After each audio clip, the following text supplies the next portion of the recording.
प्रश्न उठता है कि किस किस ऋषि द्वारा कौन कौन सा वेद प्रकाशित किया गया। उत्तर है अग्नि द्वारा ऋग्वेद, वायु ऋषि द्वारा यजुर्वेद, आदित्य ऋषि द्वारा सामवेद, अंगिरा ऋषि द्वारा अथर्ववेद प्रकाशित किया गया। सर्वप्रथम ब्रह्मा जी ने चारों वेदों का ज्ञान प्राप्त किया। 4 ऋषियों पर ही वेद ज्ञान क्यों प्रकट किया गया? क्योंकि वे 4 ऋषि सब जीवों में अधिक पवित्र आत्मा थे, इसलिए वेदों का ज्ञान सर्वप्रथम इन 4 ऋषियों को दिया गया। वेद संस्कृत भाषा में प्रकाशित हुए क्योंकि संस्कृत ईश्वर प्रदत्त भाषा है।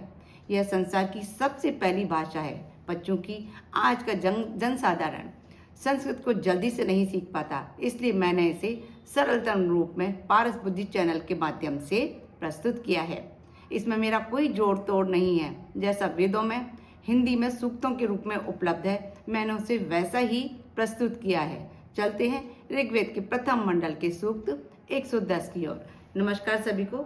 यदि आपने अभी तक पारस बुद्धि चैनल को सब्सक्राइब नहीं किया है और आपको लगता है कि इसका ज्ञान हमारे लिए बहुत जरूरी है, तो जल्दी से इसको सब्सक्राइब कर लें, साथ ही बेल आइकन भी दबा लें, क्योंकि मैं रोज एक सूक्त डालती हूँ और वो जल्दी से जल्दी आपको प्राप्त हो और बहुत छोटे छोटे सूक्तों के माध्यम से आप वेदों का ज्ञान प्राप्त कर सकें। साथ में अपनी वैल्यूएबल कमेंट्स देना भी ना भूलें, क्योंकि वो मुझे मोटिवेट करते हैं। चलते हैं सूक्त 110 की ओर। इसके ऋषि हैं कुत्स, आंगिरस, देवता हैं ऋभुगण और छंद है जगति। हे ऋभुदेवो, जो पूजन कृत्य हमने पहले किया था उसे फिर से संपन्न करते हैं। यह मधुर स्तुति देवताओं का गुणगान करती है। समुद्र की तरह विस्तृत गुण वाला सोमरस संपूर्ण देवताओं के निमित्त यहाँ स्थिर है। स्वाहा के साथ आप इसे ग्रहण कर संतुष्टि प्राप्त करें। हे सुधन्वा पुत्रों, अधिक प्राचीन हमारे प्रिय आप्त बंधु के समान आप जब सुखोपभोग की कामना से आगे बढ़ें, तब आप अपने निर्मल चरित्र के प्रभाव से उदार दानी सविता देव के आश्रय को प्राप्त हुए। यहाँ ऋभुदेवों, ऋभुगण और सुधन्वा पुत्रों एक ही है। इसके बारे में ऋग्वेद में बताया गया है कि ये ऋभुगण जो हैं वो दिव्य कारीगर हैं। ऋग्वेद में ऋभु, वाज और विभुवन को दिव्य कारीगरों के रूप में दर्शाया गया है, जो देवताओं के लिए विभिन्न वस्तुएं बनाते थे। उन्हें अक्सर सुबह की रोशनी देवी सरयू या इंद्र के पुत्रों के रूप में भी जाना जाता है। ऋभुओं ने त्वष्टा के कटोरे को देवताओं के लिए 4 प्यालों में बदल दिया था और इंद्र के लिए घोड़े भी बनाए थे। उनकी रचनात्मकता और कौशल के कारण उन्हें बाद में देवताओं के रूप में पूजा जाने लगा। ऋभुओं को चतुर, कुशल, आविष्कारशील, विवेकपूर्ण माना जाता है। कुछ कथाओं में ऋभुओं को मानव रूप में जन्म लेने वाला बताया गया है, जो अपनी कला और कौशल से देवताओं को प्रसन्न करते हैं। अथर्ववेद में ऋभुओं को सुधन्वा का पुत्र माना गया है। हे ऋभुदेवों, कभी न छिपने योग्य सविता देव की कीर्ति का ज्ञान करते हुए जब आप उनके समीप गए, तब तत्काल उन्होंने आपको अमरता प्रदान की।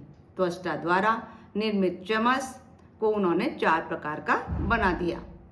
मरण धर्मी मानवों ने निरंतर उपासना और कर्मयोग की साधना से अमर कीर्ति को प्राप्त किया। सुधन्वा के पुत्र ऋभु सूर्य देव की तरह ही तेजस्विता संपन्न होकर 1 वर्ष के अंतराल में ही सबके द्वारा प्रशंसनीय स्तवनों से पूज्य भाव को प्राप्त हुए, अर्थात पूजे जाने योग्य बन गए।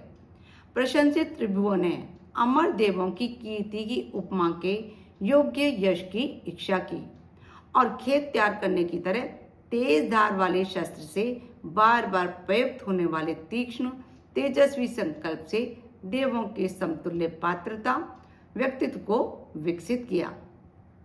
अंतरिक्ष में विचरणशील इन मनुष्य रूपधारी ऋभुओं के निमित्त मनोयोग पूर्वक की गई प्रार्थना के साथ हम चमस पात्र से घृताहुति समर्पित करें।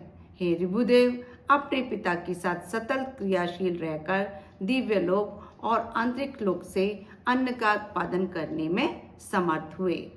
सामर्थ्यवान होने से ऋभुदेव सदा तरुण नौजवान जैसे ही दिखाई देते हैं और इंद्रदेव की तरह ही संपन्न हैं। शक्तियों और धन संपदा से युक्त ये ऋभु हमें ऐश्वर्य प्रदान करने वाले हैं। हे देवों, आपके स्मरणीय साधनों से संरक्षित हम किसी शुभ वेला में यज्ञ कर्मों से रहित रिपु दल पर विजय प्राप्त करें। हे ऋभुदेवों, आपने जिसके चर्म ही श्रेष्ठ रह गए थे, ऐसी कृशकाय दुर्बल शरीर वाली गौओं को फिर से सुंदर हष्ट-पुष्ट बना दिया। तत्पश्चात गौ माता को बछड़े से संयुक्त किया। हे सुधन्वा पुत्र, आपने अपने सत प्यासे अति वृद्ध माता पिता को भी युवा बना दिया। हे ऋभुओं से युक्त इंद्रदेव, बलपूर्वक पराक्रम प्रधान समर क्षेत्र में अपने समर्थ साधनों के साथ आप प्रविष्ट हो युद्ध से प्राप्त अद्भुत संपदाओं को हमें प्रदान करें। हमारी यह प्रिय कामना मित्र, वरुण, अदिति, समुद्र, पृथ्वी और धूलोक आदि देवों द्वारा भी अनुमोदित हो। ये हुआ सूक्त 110। अब नेक्स्ट वीडियो में हम मिलते हैं सूक्त 111 के साथ। नमस्कार सभी को, खुश रहें, स्वस्थ रहें, मस्त रहें।